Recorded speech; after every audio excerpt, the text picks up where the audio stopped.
Entonces, vamos en Juan 1, 29 al 34. Y esta porción narra el segundo de los 7 días. No sé si se acuerdan cuando el pastor Aaron se comenzó a predicar el domingo pasado. Abrió con esta parte de que Juan empieza a narrar 7 días. Y en estos 7 días hay pues varios eventos que son destacables y son importantes y son fundamentales para dar a conocer quién era Jesús. Entonces, este es el segundo de los 7 días y se da un pequeño recuento de eventos que van revelando poco a poco quién es Jesús. En el segundo día, el enfoque está concentrado o enfocado en la forma en la que Juan presenta a Jesús y el contraste entre Juan y Jesús, o más explícitamente, entre un testigo y la persona que está siendo testificada. Recuerda que Juan lo que está haciendo, lo que hemos visto que está haciendo hasta ahora, es decir, yo no soy viene alguien que les voy a presentar, básicamente. Eso es como todo lo que ha dicho hasta ahora, hasta este punto. Entonces, la idea principal podemos encontrar en esta porción es cómo Juan introduce a Jesús, clarifica su oficio y su lugar único como pieza central de la historia bíblica, ¿sí? De la historia de la redención bíblica. Entonces, si me acompañas ahí a leer Juan 29, 1, 29 al 34, por favor. ¿Me quieres ayudar, Noni? Juan 1, 29 al 34. El siguiente día vio Juan a Jesús que venía a él y dijo: He aquí el Cordero de Dios que quita el pecado del mundo. Este es aquel de quien yo dije: después de mí viene un varón antes de mí, porque era primero que yo. Y yo no le conocía, mas para que fuese manifestado a Israel, por esto vine yo bautizando con agua. También dio Juan testimonio diciendo: Vi al Espíritu que descendía como una paloma y permaneció sobre él. Y yo no le conocía, pero el que me envió a bautizar con agua, aquel me dijo: sobre quien veas descender el Espíritu y que permanece sobre él, ese es el que bautiza con el Espíritu Santo. Y yo le vi y he dado testimonio de que este es el Hijo de Dios. Muy bien, gracias.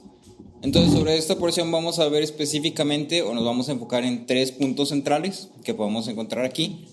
Dentro de otros tantos hay varios temas que están ahí como también metidos, pero no es ideal hablar de ellos en esta porción específicamente. Por ejemplo, hay una mención al bautismo, hay otra mención a el Espíritu como paloma, y son cosas que también son interesantes, que si te pones a estudiar abren muchas dudas o presentan muchas preguntas, pero no es un tema primordial. Entonces no creas que lo estoy nada más ignorando porque pues no es irrelevante, más bien es relevante, pero no es central para lo que estamos queriendo estudiar hoy, ¿okay? Y entonces te presento los 3 puntos. El primero es el oficio de Cristo, que se vendría siendo el versículo 29. El segundo es el ministerio de un testigo, que es versículos 30 y 31. Y el tercer punto es el ministerio del Espíritu, que es versículos 32 y 33. Te los repito: el oficio de Cristo, versículo 29, el ministerio de un testigo, versículos 30 al 31, y el ministerio del Espíritu, versículo 32 y 33. ¿Sí? Entonces empezamos con esa parte del oficio de Cristo. Me gustaría preguntar primero, ¿qué entiendes tú por la palabra oficio? En el contexto bíblico, si lo quieres ver así, cuando hablamos de un oficio, ¿qué entiendes? Una ocupación, un trabajo, algo a lo que se dedica, ¿sí? Vamos a entender como esta idea general de oficio es algo que la persona es llamada a hacer. Si es una responsabilidad, una serie de responsabilidades. Por decir, cuando veíamos en las cartas de Pablo, su oficio era el apostolado. Y el apostolado tenía la autoridad, pero más que autoridad tenía la responsabilidad de cuidar a la iglesia, de protegerla, de edificarla, de establecer las doctrinas fundamentales para que la iglesia pudiera desarrollarse de una forma sana. ¿sí? Ese era el oficio de un apóstol, ¿sí? Tanto Pablo como los demás apóstoles cumplían este oficio, ¿sí? El oficio de los profetas en su momento era el predicar la palabra a las personas que no tenían acceso a una Biblia como tú y yo las tenemos hoy en día. Era también hablar o ser, por decirlo de una forma, intermediarios o voceros de la palabra de Dios. Ese era su oficio, ¿sí? El oficio de un diácono era servir a la iglesia de tal forma que aquellos que estaban encargados de predicar la palabra tuvieran la oportunidad total de dedicarse 100% a predicar la palabra, ¿sí? Entonces servían a la iglesia como quitando peso de aquellos que predicaban y sirviendo a la iglesia, pues ahora sí que en todo lo que se pudiera, poniendo mesas, ayudando a las viudas, visitando, dando comidas, etcétera, etcétera, etcétera. ¿Sí? Entonces, nada más con eso en mente, cuando hablamos del oficio de Cristo, hablamos también de esta misma parte, ¿sí? Entonces hay dos cosas, autoridad y responsabilidad o llamado, si lo quieres ver así. Entonces, versículo 29 dice: al día siguiente, Juan vio a Jesús que venía hacia él y dijo: ahí está el Cordero de Dios que quita el pecado del mundo.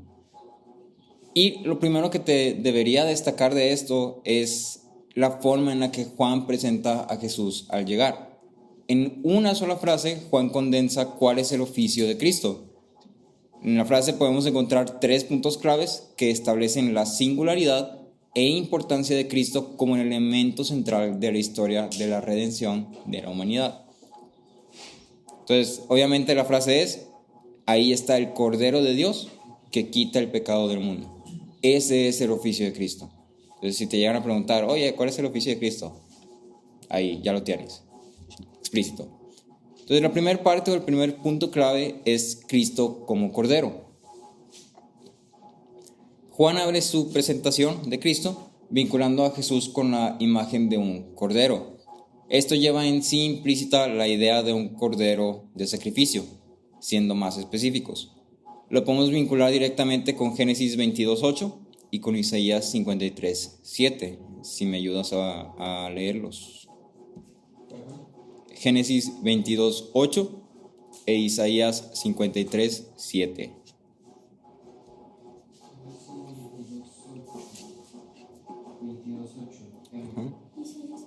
53:7. 22:8 dice: y respondió Abraham: Dios se proveerá de cordero para el holocausto, hijo mío. E iban juntos. Pero fue oprimido y afligido. Pero no abrió su boca, como cordero que es llevado al matadero, y como oveja que ante sus trasquiladores permanece muda. Él no abrió su boca. Bien, muchas gracias. Hago una nota aquí también. La mayor parte de la carta de Juan tiene mucha referencia o está muy vinculada a Isaías. ¿Sí? Entonces vas a notar, si pones atención, de hecho te recomiendo que leas Isaías antes de leer Juan, porque vas a darte cuenta que Juan hace muchas conexiones con Isaías. ¿Sí? Entonces esta es una de ellas, ahorita vamos a ver más, pero es algo constante en la carta de Juan. Entonces, mientras lo vayamos estudiando, te paso este tip, esta recomendación: lee Isaías.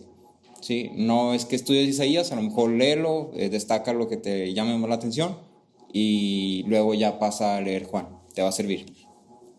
Entonces, las dos ideas aquí, ¿no? Génesis 22 dice: Dios proveerá para sí el cordero para el holocausto, hijo mío. Y en Isaías 53:7, como cordero que es llevado al matadero. Entonces puedes ver que hay una conexión ahí, pues casi directa, ¿no? Sí, entonces a Jesús le es dada esta imagen de cordero, ¿sí? Y esta misma imagen de cordero es repetida en la Biblia, pues más de una vez. Son 2 ejemplos, pero hay más. Gran parte de la forma en la que Juan identificó a Jesús tenía mucha relación con el contexto en el que estaba trabajando, en el que estaba predicando. Para Juan, uno de los eventos centrales en toda la narrativa era la Pascua, que también es una idea que vas a ver más pronunciada más adelante. La Pascua se convierte en un parteaguas entre el antes y el después. En la tradición judía, una vez al año, en el día 14 de Nisan, o Nisan, no sé cómo se dice, una oveja sin mancha era sacrificada en conmemoración de lo sucedido en Éxodo 12. En Éxodo 12 el evento es donde ponen en sus puertas sangre. ¿Sí? Entonces, el público de Juan eran los judíos que no podían ser instruidos sobre la expiación de los pecados de otra forma que no fuera ofreciendo un sacrificio. Para ellos la costumbre, lo habitual, o sea, su cultura misma era un sacrificio necesario para expiación de pecados. ¿Sí? Ese era, pues así es como eran las cosas. ¿Sí? Entonces, la eliminación del pecado en la Biblia, esta es una idea que es constante en la Biblia, es hecha por el derramamiento de sangre. ¿Sí? Desde que tú te vas a Génesis, cuando Adán y Eva pecan, la forma en la que Dios cubre a Adán y Eva es con piel de animal. ¿Sí? Entonces ahí puedes ver el primer sacrificio. ¿Sí? Hubo un pecado, la forma de pagar el precio por ese pecado fue la muerte de un animal, ¿sí? Un sacrificio. ¿Sí? Y esta misma idea la puedes ver constantemente repetida, más en el Antiguo Testamento por mucho, pero es una misma idea que está implícita en toda la Biblia. Entonces, el símbolo del perdón de la humanidad de Dios es a través de la muerte y por consecuencia, la reconciliación de la humanidad con Dios. Entonces, el primer punto clave es este. Jesús es el Cordero Supremo y el último necesario para la expiación de los pecados. Esta es una idea que es fortalecida por la siguiente parte de la frase, que es lo que dice, que quita el pecado del mundo. Entonces ya se estableció el oficio de Cristo. El oficio es el Cordero expiatorio. Y luego le asigna un valor. El segundo punto clave es exactamente esta parte del valor. Nuevamente, con el entendido que el público principal de Juan eran los judíos, las palabras que usó fueron elegidas cuidadosamente con el propósito de dar a conocer la verdad. Juan expresa explícitamente que el sacrificio de este cordero no es exclusivo para judíos, por eso abre el panorama a que quita el pecado del mundo. ¿Sí? No de los judíos, no del pueblo, del mundo. ¿Sí? Los judíos generalmente se jactaban de su linaje, que también es una idea que ya habíamos visto, y se consideraban privilegiados hasta cierto punto, mejores que los demás. La aclaración que Juan aquí hace es sencilla. La obra de Cristo no es exclusiva para judíos, sino que ahora está disponible para todos los hombres, sean judíos o no. ¿Sí? El alcance ya no es nada más para judíos, ya no es exclusivo para judíos, sino que ahora se ha extendido de tal forma que todos los hombres pueden participar de ella. Esta misma idea es repetida por Pablo en Hechos 13, si me ayudas a buscar Hechos 13, 46.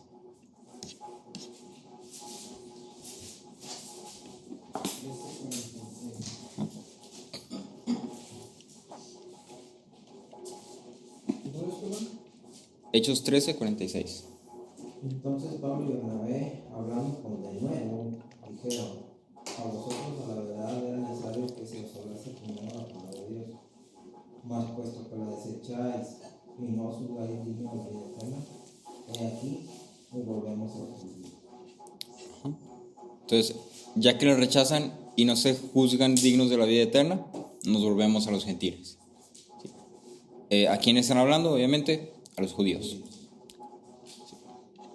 Entonces, el segundo punto clave es el valor del sacrificio. El valor del sacrificio es algo también que ya hemos visto en las doctrinas de la gracia. Es suficiente para todos los hombres. Ya no hay una exclusividad. Es suficiente para todos los hombres y se extiende al alcance de todos los hombres.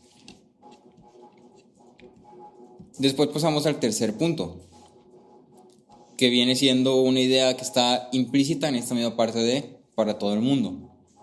Si todo el mundo necesita sacrificio, significa que el estado de todo el mundo es pecado, ¿sí? Condenación. Y entonces el tercer punto clave es que el hombre tiene una necesidad, ¿sí? Es la necesidad del hombre. Calvino hacía mención de cómo en esta misma frase, de una forma indirecta, Juan afirma y establece el estado de necesidad absoluta del hombre. Entonces te cito a Calvino. Dice: Juan el Bautista, por lo tanto, habla en general del pecado del mundo, con la intención de recalcarnos la convicción de nuestra propia miseria y exhortarnos a buscar el remedio. Ahora nuestro deber es abrazar el beneficio que se ofrece a todos, para que cada uno de nosotros esté convencido de que no hay nada que le impida obtener la reconciliación en Cristo, siempre que venga a Él por la guía de la fe. Entonces, 3 puntos. Primero es el oficio de Cristo, ¿sí? Cristo como Cordero. Segundo es el valor del sacrificio. Su sacrificio es suficiente para todos los hombres. Y tercero es, La necesidad del hombre. todos los hombres necesitan de este sacrificio. Entonces, por último, la forma en la que Juan habla sobre Jesús hace énfasis en que Él es el único medio por el cual los pecados pueden ser perdonados. Si te das cuenta, es muy cerrado. La forma que usa palabras o su oración es muy cerrada en el aspecto de que no le puedes agregar y, peros, más, aparte. Es esto, ¿sí? Entonces Juan lo que establece aquí es que solamente hay un medio por el cual los pecados pueden ser perdonados. Sabemos que desde tiempos inmemorables las personas han intentado producir u obtener perdón por sus medios o según sus fuerzas. Ya sea que eso se manifieste en legalismo, en tengo que hacer mis 3 oraciones diarias, tengo que leer toda la Biblia en un año, tengo que hacer esto y aquello, no debo pecar en una semana y luego ya tengo un ticket doradito, no sé. Pero finalmente las personas tratan de, por sus fuerzas, por sus medios, obtener favor para con Dios. La palabra constantemente nos enseña que solo existe un medio por el cual podemos ser reconciliados con Dios. Y este medio es uno que por nuestra cuenta nunca pudiéramos obtener o encontrar. Este medio no es un medio que esté necesariamente a nuestro alcance de una forma natural, ¿sí? No es algo que podamos producir nosotros mismos, ¿sí? Por ponerte un ejemplo, si yo quiero una manzana, yo no puedo crecer una manzana de mi cuerpo, o sea, de mí mismo. Por más que lo intente, por más que me esfuerce, no puedo. Necesito un árbol de manzanas, un árbol que produzca manzanas. ¿Sí? El medio por el cual puedo obtener una manzana es algo que produzca manzanas. ¿Sí? Entonces, solamente en Cristo podemos ser reconciliados con Dios. Y Cristo, quien es el Cordero, fue provisto por Dios. Si me ayudas a leer Colosenses 1:22 y 1 Corintios 5:18. Colosenses 1:22 y 1 Corintios 5:18. 1 Corintios 5:18 no existe. Sí. Colosenses 1:22. 5:18 Dices, llega al 13. sin embargo, ahora Dios nos ha reconciliado en Cristo en su cuerpo de carne mediante su muerte, a fin de presentarlos santos, sin mancha e irreprensibles delante de Él. Dice, bueno, gracias. 1 Corintios dice, y todo esto procede de Dios, quien nos reconcilió con Él mismo por medio de Cristo y nos dio el ministerio de la reconciliación. No sé si da 2 Corintios. Es 2 Corintios. Ajá. Ok. Nomás dejen pongo aquí. Esto está mal. Segunda. Sí, Ok. Entonces, las dos, o la idea que puedes ver en estos 2 versículos es: Dios ha reconciliado en Cristo, en su cuerpo de carne, mediante su muerte. ¿Sí? ¿Quién nos reconcilió? Dios. ¿Sí? Dios es el que produce reconciliación. ¿Sí? Y en Corintios otra vez dice, todo esto procede de Dios, quien nos reconcilió con Él mismo, por medio de Cristo. ¿Sí? Entonces, en este caso, el medio es Cristo. El que provee ese medio es Dios. ¿Sí? Tú y yo, o cualquier otro hombre, no tiene ninguna capacidad ni ninguna forma de obtener un medio que pueda producir favor para con Dios. ¿Sí? Dios sabe esto. Y al saber esto, lo que Él hace es proveer un medio. ¿Sí? Jehová o Dios proveerá para sí un cordero.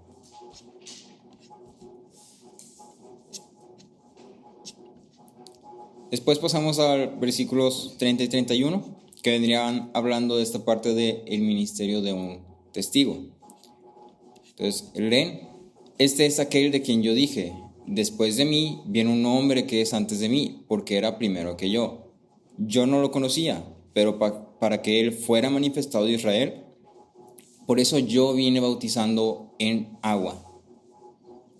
Entonces, como ya vimos en el primer día, Juan en ningún momento se preocupa por presentarse a él mismo. Él nunca dice, yo me llamo Juan. Sí, yo me llamo Juan, vengo de esta familia, tengo tantos años, mi color favorito es mi postre favorito es el tiramisú. Nada, de Juan no sabes nada, y lo que sabes de Juan es porque alguien más te lo dijo. Y ya.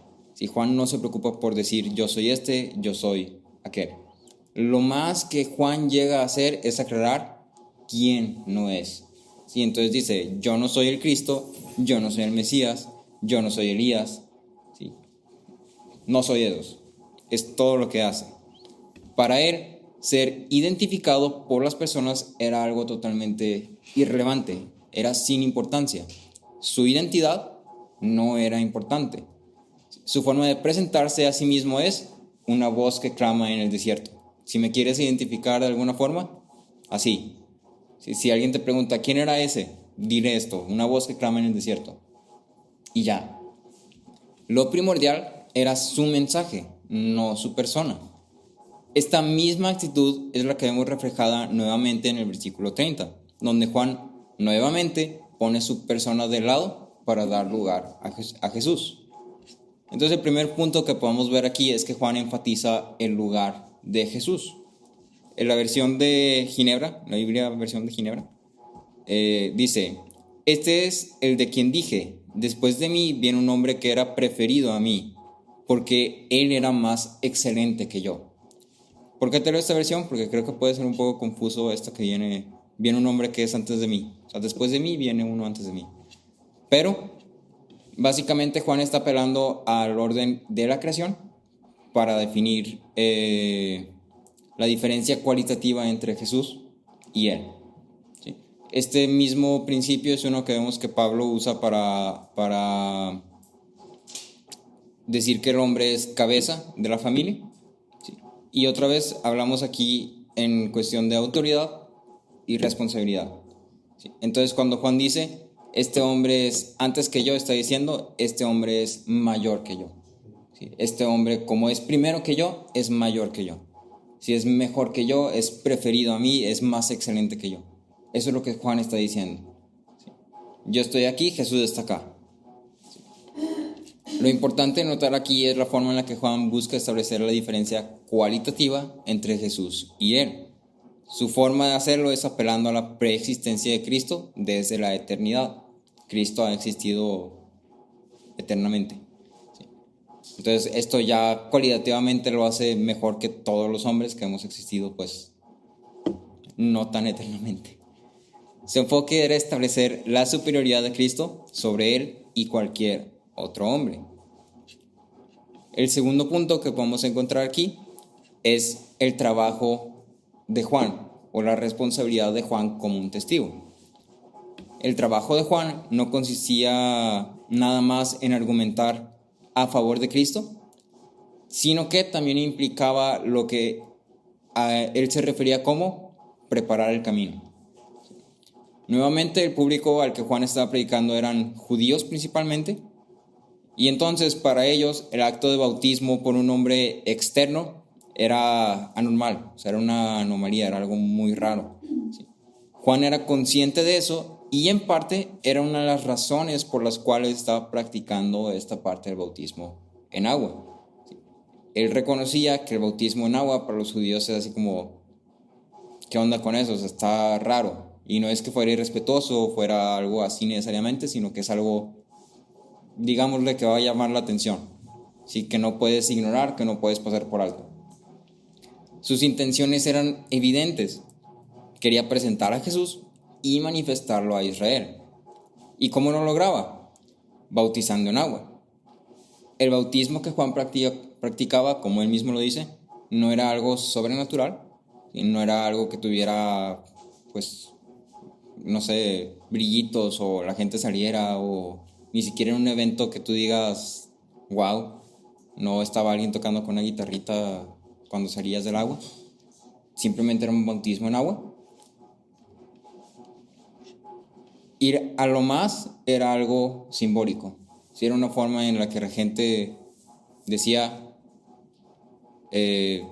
aquí hay un parteaguas en mi vida. De esta forma la gente estaba siendo preparada, entre comillas, para conocer a Jesús, y a su vez estaba, por decirlo, ganando reconocimiento, pero no hacia él mismo. Simplemente viene alguien mejor que yo, que es antes que yo. Y esto nos lleva entonces a nuestro deber. Estas dos acciones de Juan con respecto a su forma de predicación no son solo circunstanciales, sino que son acciones que podemos y debemos traer a la práctica al momento de nosotros predicar el Evangelio. Es frecuente que nos encontremos con personas que dicen predicar a Cristo y el Evangelio, pero hay muchas incongruencias en su forma de presentarlo. Entre esas incongruencias puedes ver el hecho de que haya tanto énfasis en su identidad como persona, ¿sí? En decir, yo soy tal predicador, yo soy tal pastor, yo soy tal apóstol, yo soy tal profeta, yo soy el sacerdote tal, y te puedes llevar así muchos y muchos y muchos nombres y títulos. Entonces, al momento de predicar o recibir una predicación, debemos de prestar atención a dónde está puesto el énfasis.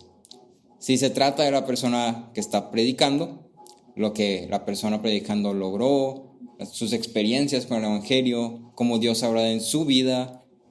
Si es una predicación que te hace conocer más del predicador que de la persona que debería ser predicada, que es Cristo, entonces esto debe ser un foquito de alerta para ti y para mí.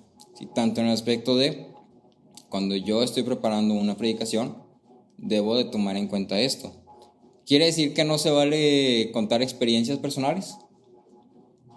No, simplemente es apúntalas a Cristo, exactamente. ¿Sí? John Stott dice, el Evangelio no es predicado si Cristo no es predicado. Y creo que este es un principio que nosotros debemos de tomar tanto en el momento de preparar una predicación, o si vamos a preparar algún tema o algo por el estilo, ¿sí? Cuando vayamos a compartir algo, Cristo tiene que ser predicado. ¿Sí? Y también al momento de recibir una predicación o de escuchar una predicación, Cristo tiene que ser predicado. Si Cristo no es predicado, te están predicando otra cosa, ¿sí? Y entonces tienes que tener cuidado, tenemos que tener cuidado. Si me ayudan a leer Efesios 4:8.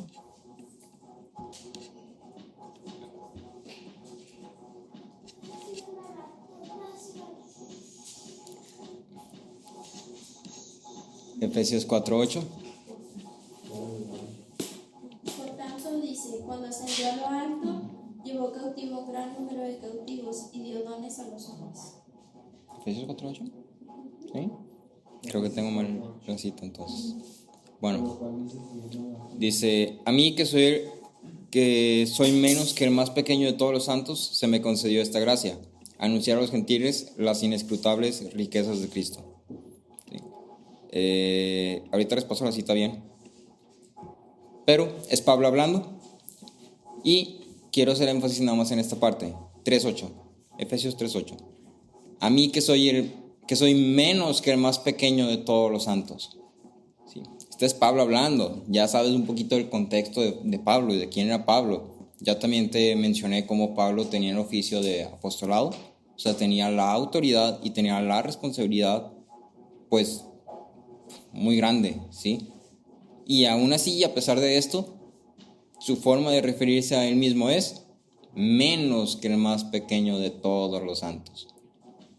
Entonces, un predicador o alguien que no se humilla a sí mismo para dar lugar a la persona de Jesús no está cumpliendo con su trabajo. ¿Sí? Todos somos llamados a dar testimonio de Cristo. ¿Sí? Todos somos llamados a testificar de Jesús. Y si no nos humillamos para dar lugar a la persona de Jesús, no estamos cumpliendo con ese llamado de forma diligente. Estamos cerrando. Por otro lado, igual que Juan, nuestro deber es proclamar a Cristo. Cuando hablamos de proclamar a Cristo, no nada más es llegar y empezar a aventar doctrinas a diestra y siniestra, a ver a quién le cae qué y a ver si le hace clic o a ver si, no sé, algo le ha de pasar a la persona. O se le revienta la cabeza porque es mucha información o dice, no está muy difícil y se va y pues ya ni modo, es providencia. Sí, no, sí. Nuestra intención siempre debe ser en que las personas puedan entender de una forma clara. Así como Juan siempre estaba tomando en cuenta todo el contexto en donde estaba para hacer las cosas que hacía, tenía intenciones claras y definidas. Para ti, para mí, tiene que ser lo mismo. Entonces, el ejemplo claro aquí es, Juan sabía quién estaba predicando y en base a esto estaba actuando de forma que el público pudiera conocer a Jesús. ¿Sí? Este mismo ejemplo es algo que tú y yo tenemos que seguir. Por último, tenemos el ministerio del Espíritu, que es versículos 32 y 33. Y del Espíritu. Y leen, Juan también dio testimonio diciendo, he visto al Espíritu que descendía del cielo como paloma, y se posó sobre él. Yo no lo conocía, pero el que me envió a bautizar en agua me dijo, aquel sobre quien veas el Espíritu descender y posarse sobre él, este es el que bautiza en el Espíritu Santo. Los últimos, o estos dos versículos más bien, nos revelan un poco del ministerio del Espíritu. Digo un poco porque no es todo, es así como una parte de, y el papel que está desempeñando en todo esto. El argumento de Juan explica cómo es que pudo identificar que Jesús era el Hijo de Dios. Ponte en el lugar o en los zapatos de los judíos en este caso, ¿no? Estás tú en lo tuyo, acá normal, de repente llega un vato por las afueras de tu ciudad y empieza a bautizar un montón de gente y te dice, yo sé quién es Jesús. Si para ti Jesús es alguien que entonces estaba esperando, ¿sabes? Así como los cuentos que te leían antes de dormir desde que eras niño, desde que tenías 3 años. ¿Sí? Y entonces dice, yo sé quién es Jesús. Creo que lo más lógico es ser un poco así como, sí, así como que, pues, ¿qué onda? ¿Y tú cómo sabes eso? O sea, estás loco. ¿Sí? Realmente esa es como una reacción que sería válida. ¿Sí? Juan era consciente de esto. Y entonces por eso su argumento recae en esta parte de decir, aquel sobre quien veas al Espíritu descender y posarse sobre él, es el que bautiza en el Espíritu Santo. Y Juan dice, yo he visto que el Espíritu Santo desciende y posa sobre él, reposa sobre él. ¿Sí? Entonces, Juan testifica que este hombre de quien hablaba, Jesús, era el escogido de Dios, cumpliendo así la profecía dada en Isaías. Si me ayudas a leer Isaías 11:2 e Isaías 41:1.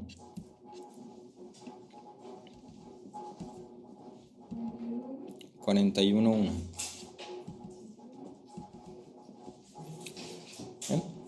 11:2. Isaías 11:2. Y reposará sobre él el Espíritu del Señor, Espíritu de sabiduría y de inteligencia, Espíritu de consejo y de poder, Espíritu de conocimiento y de temor del Señor.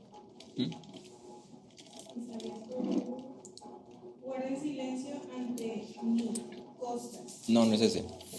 Te mentí. Ok, les leo. Dice, este es mi siervo a quien yo sostengo, mi escogido en quien mi alma se complace. He puesto mi espíritu sobre él, él traerá justicia a las naciones. Sí. Entonces, 42:1. Okay. Entonces dice, es que mi teclado tiene al revés la 1 y la 2. Hay que estarse el tiro, chavos. Pero bueno, entonces dice, este es mi siervo quien yo sostengo, mi escogido en quien mi alma se complace. He puesto mi espíritu sobre él traerá justicia a las naciones. La evidencia era, reposará sobre él el espíritu del Señor. ¿Sí? Y aquí es importante esta parte de reposará. D.A. Carson dice, el espíritu no solo desciende sobre Jesús, sino que permanece sobre él. A Jesús, Dios da el espíritu sin límite. Jesús, el gran antitipo de David, nunca desagrada a su Padre, cuyo amor y espíritu permanecen en él. En toda la historia del Antiguo Testamento puedes ver muchos personajes que el espíritu les es dado, pero de una forma temporal. O sea, no permanece en ellos el espíritu, simplemente así como por un periodo de tiempo y ya. Y en cambio, cuando llegas a Jesús, que es el Cristo, que es el Mesías, que es la figura a la que han estado apuntando todos esos personajes, llegas a esta parte donde dice el espíritu reposa sobre Jesús. Y esto quiere decir que se queda ahí, o sea, está en Jesús. El hecho que el espíritu permanece en Jesús es también la razón por la cual Él puede bautizar no solo en agua, sino en el espíritu. Con esto la profecía de Ezequiel 36 se cumple. No vamos a leerlo, pero si quieres leerlo ahí después, Ezequiel 36, tal vez no sea 36. Este hecho es un testimonio de quién es Jesús y a su vez una señal de una nueva era que está por llegar. Sobre esto podemos comprender que uno de los papeles que el Espíritu desempeña es el de dar a conocer quién es Cristo a los hombres. Como lo podrás haber notado, Juan repite en 2 ocasiones esta idea. Yo no lo conocía. No sé si te fijaste que estaba en el versículo 30 y luego otra vez se repite acá. ¿Sí? En esta declaración está implícita la idea siguiente. La forma en que Juan conoció que Jesús era el Cordero de Dios fue por medio del testimonio del Espíritu. ¿Sí? No fue porque él conectara los puntos en su cabeza y dijera, ese. Fue porque el Espíritu dio testimonio de que este hombre es Cristo, es el Hijo de Dios. Y este mismo papel que el Espíritu desempeñó para con Juan es el mismo que continúa desempeñando para con los hombres. Cabe aclarar que no significa que ver una paloma reposar sobre alguien es indispensable o necesario para conocer a Cristo. Dudo mucho que lo veas. Pero sí que el Espíritu es quien guía a los hombres al conocimiento de Cristo, como lo hizo con Juan. Este evento fue algo circunstancial porque fue la primera vez que Cristo fue revelado como el Hijo de Dios, ¿sí? Públicamente. Pero tú y yo ya tenemos una forma de por decir, reconocerlo. Y entonces es el Espíritu quien nos guía para poder realmente conocerlo. Entonces te leo Efesios 3, 4 y 6. Estoy casi seguro que sí es. Dice, en vista de lo cual, leyendo, podrán entender mi comprensión del misterio de Cristo, que en otras generaciones no se dio a conocer a los hijos de los hombres, como ahora ha sido revelado a sus santos apóstoles y profetas por el Espíritu, a saber que los gentiles son coherederos y miembros del mismo cuerpo, participando igualmente de la promesa en Cristo Jesús mediante el Evangelio. Entonces, ¿idea central en eso? Uno de los papeles que el Espíritu desempeña es revelar a los hombres o guiar a los hombres al conocimiento de quién es Jesús. El hombre, al igual que no puede producir favor por sí mismo, no puede reconocer quién es Jesús si no es guiado por el Espíritu, que es lo mismo que decía Calvino, que arribita que decía, siempre que venga a él por la guía de la fe. ¿Sí? Y entonces, para terminar, Juan hace una declaración final donde básicamente es como aquí pongo mi punto y nadie me va a mover. Y dice, y yo lo he visto y he dado testimonio de que este es el Hijo de Dios. Entonces, su declaración es asertiva y firme. Lo que vio, testifica, ni más ni menos. Su convicción de quién es Jesús es lo que le impulsa a dar a conocer a los hombres sobre este Jesús. ¿Sí? Él está totalmente seguro, tiene la convicción certera de que Jesús es el Hijo de Dios. Y es por ello que va y predica que Jesús es el Hijo de Dios. Entonces, en esta porción, ya como para concluir, podemos encontrar 4 ideas claves que estoy tomando de uno de los comentarios. Entonces te las paso. El primero es, Jesús es el Cordero de la Pascua que quita el pecado del mundo. Oficio de Jesús. Jesús es el Cordero de la Pascua que quita el pecado del mundo. 2. Él es el que es capaz de realizar esta tarea divina porque es el preexistente, ¿sí? Porque es eterno, porque es cualitativamente mayor, mejor. Él es el que es capaz de realizar esta tarea divina porque es el preexistente.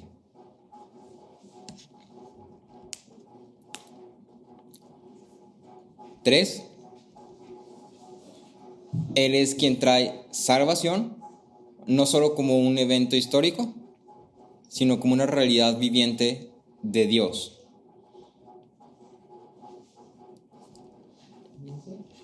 Él es el que trae la salvación, no solo como un evento histórico, sino como la realidad viviente de Dios.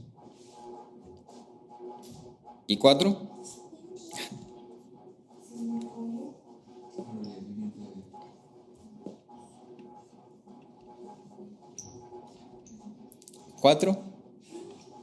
Él es el que, como el Hijo de Dios, ha reflejado verdaderamente a Dios, ya que es el único del Padre. Ha reflejado. Esto está hablando de que la naturaleza, ¿sí?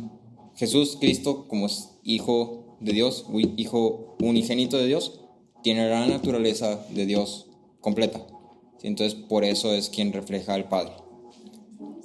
Es el que, como el Hijo de Dios, ha reflejado verdaderamente a Dios, ya que es el único del Padre, o el unigénito del Padre. Entonces, con esos 4 puntos puedes condensar un poquito de esto que viene en esta porción. Sí. Otra vez te menciono, hay temas interesantes que también puedes entrar a estudiar, pero lo vamos a estar viendo conforme avancemos, Juan. Están ahí presentes, entonces no te piques mucho con ello.